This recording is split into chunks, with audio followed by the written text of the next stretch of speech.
Danes v Pomurskem dnevniku. Predlog sprememb na davčnem področju. Pričakovanja pred Murino tekmo. Število delovno aktivnih pada.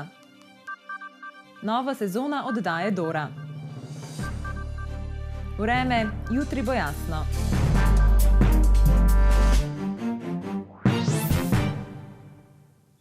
Drage gledalke in gledalci, lepo pozdravljeni v Pomurskem dnevniku. Strateški svet za debirokratizacijo je predstavil predloge sprememb, ki se dotikajo davčnega, gospodarskega in okoljskega področja. Predlagani ukrepi bi lahko bili sprejeti že do konca leta. Strateški svet za debirokratizacijo je v torek koalicijskim poslancem predstavil kar 28 predlogov ukrepov na davčnem področju in kar 30 na okoljskem. Svet med drugim predlaga, da se rok, po katerem se ne plača dohodnine od dobička iz kapitala, doseženega pri odsvojitvi kapitala, skrajša z 20 let na 15 let. Ukrepi se nanašajo tudi na spremembe stopnje davkov. Predlagamo znižanje stopnje davkov dohodkov iz kapitala, govorimo o obrestih in dividendah, iz 27,5 na 25%, pomeni, da se vrne na tisto stopnjo, ki je bila pred enim letom.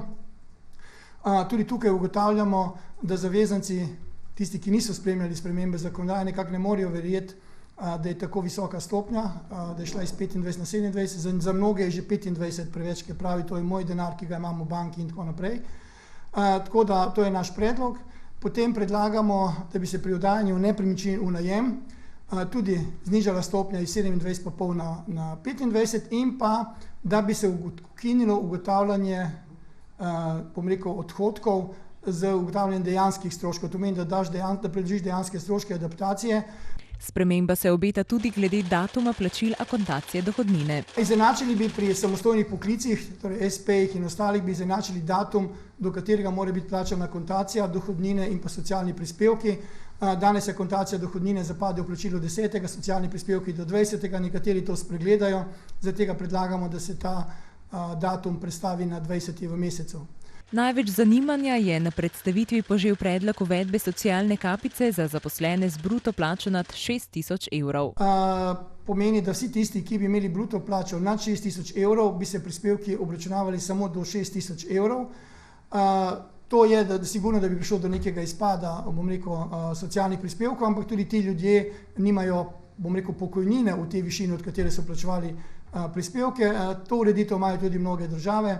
V naši bližini je to tudi Avstrija. Simič meni, da bi vsaj del predlogov lahko sprejeli do konca leta, nekateri, tehnološko in informacijsko bolj zapleteni, pa bi lahko zaživeli s 1. aprilom prihodnje leto. Danes je pred Muro nova evropska preizkušnja. Tokrat na Fazenerijo prihaja danski Aarhus. Danes bodo nogometaši Mure odigrali tekmo drugega kroga kvalifikacij za Evropsko ligo. Pomerili se bodo z danskim Aarhusom. In kakšna pričakovanja ima trener Mure pred samo tekmo? Zelo visoka. Zavedamo se pomembnosti tekme, zavedamo se pomembnosti tekmovanja in tudi težavnost tekmovanja. Analizirali smo nasprotnika, vemo, kaj so njihova kvaliteta, vemo, kaj so njihove slabosti. Poskušali bomo biti čim bolj pragmatični, čim bolj uspešni v našo korist, tako da verjamem, da bomo se predstavili v dobri luči. Muraše sicer nekoliko omejujejo poškodbe, a po drugi strani so pripravljeni igrati v tekmovalnem ritmu, saj se zavedajo sposobnosti nasprotnika. Nasprotnik je danska ekipa, skandinavska ekipa, pomeni visok tempo igre skozi celo srečanje, ogromno duelov čvrstine in velik poudarek na prekinitev faze napada. Danes bodo morali biti pozorni predvsem na standardne situacije. Toliko, koliko zahteva evropsko tekmovanje v sami tekmi. Pomeni slovensko prvenstvo, slovenski pokal sta dva različna tekmovanja, evropsko tekmovanje je tretje tekmovanje. Tako da različno predvsem v tem, da je samo ena tekma, da se ena tekma odloča o napredovanju, knockout faze oziroma knockout kvalifikacije. Čim prej ali pa čim bolj bomo poskušali vsiliti naš način igre, čim bolj bomo poskušali biti samosvoji verjamem, da bo potem toliko težje nasprotniku. Če bomo sprejeli njihov način igre, ne bo v redu, ker bo šla voda njihov mlin. Nasprotnike bodo tokrat pričakali na domačem terenu. Mi poznamo to igrišče, oni ga ne poznajo. Vemo, kako se žoga odbija, vemo, kje in kako igrišče deluje, poznamo ga dobro. V vsakem primeru je to manjša prednost, ni pa to prednost, da bi se lahko na njo zanašali. V vsakem primeru bomo morali biti zelo, zelo dobri, zelo, zelo čvrsti, zelo, zelo delovni in zelo konkretni, če bomo želeli uspeh v jutrišnji tekmi. Srečanje v Fazaneriji bo na sporedu danes ob 20:15. Od marca letos se število delovno aktivnih močno znižuje.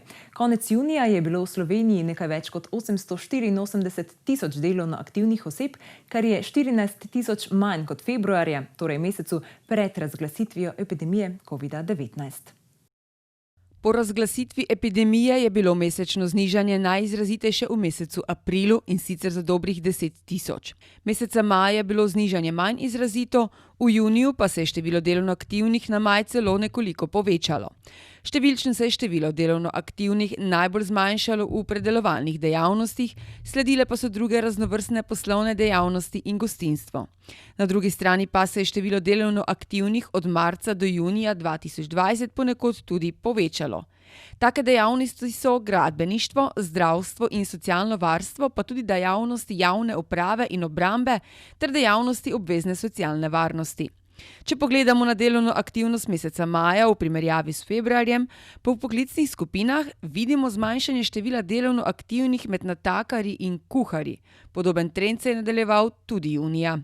Znižanje zaposlenih je v primerjavi z javnim sektorjem občutil zasebni sektor, kjer se je junija 2020 glede na mesec februar 2020 število znižalo za več kot 14 tisoč.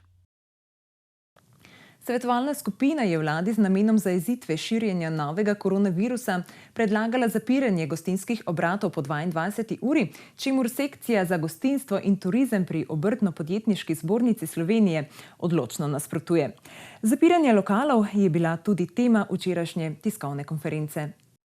Danes večer se bo krizna skupina vlade ne seznanila, ampak natančno posvetovala in poskušala pripraviti usklajeno stališče, kaj od teh do sedaj razpravljanih možnih opcij zagotavljanja večje varnosti bi lahko bilo udejanjeno. Ukolikor bodo nekateri od teh predlogov zreli za uveljavitev, jih vlada lahko jutri uvrsti na dnevni red in po seji vlade tudi predstavi javnosti. Torej, če jih bo sprejela, jih bo tudi objavila v uradnem listu in bo določila tudi čas, od kdaj veljajo.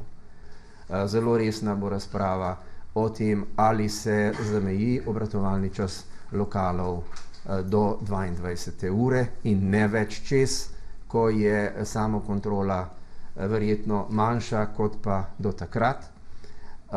So še nekateri drugi ukrepi, ki so operativno izvedljivi. Tak je na primer ukrep, ki velja v nekaterih državah Zahodne Evrope, da v vsakem lokalu vodijo evidenco, kdo je v lokalu bil. V nedeljo se na naši televiziji pričenja nova sezona oddaje Dora, Nedeljski pogovori. O tem, kaj nam nova sezona obeta, smo povprašali Marjana Dora. Zmeraj, ko končam en ciklus, mislim, da zdaj posneli 120 intervjujev. Mislim, da več ni pravzaprav v Sloveniji zanimivih ljudi, ki bi jih vabil ali pa ki bi bili pripravljeni priti v Mursko Soboto. Pa ugotavljam, da so še kar nekateri celo bolj zanimivi kot tisti, ki smo jih imeli do zdaj. Sedaj, v času epidemije, smo bili v enem takem čudnem obdobju. Je bilo to neko obdobje, ki je za vas predstavljalo izziv pri snemanju oddaj?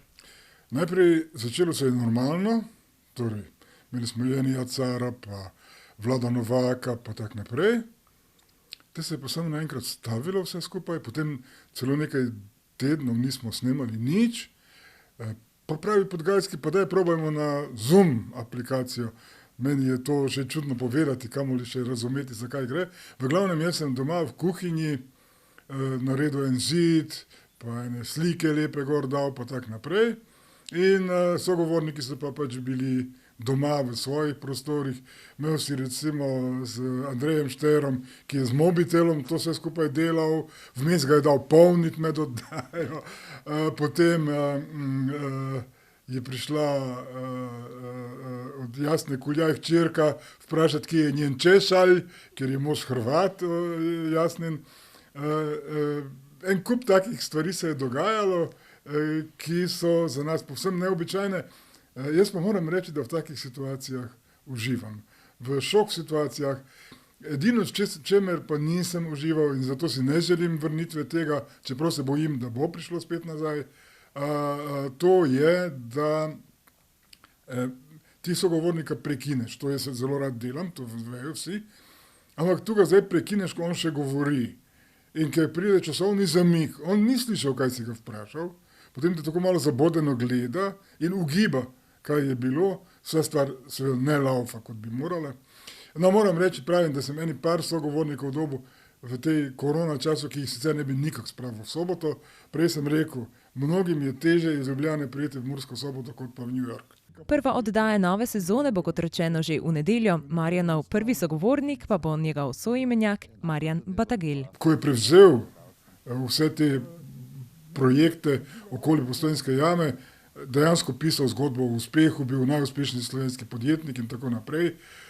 Korona pa je ta biser bolj prizadela kot normalno, zato me prav zanima, kako bo sedaj nekatere stvari ta podjetnik razlagal.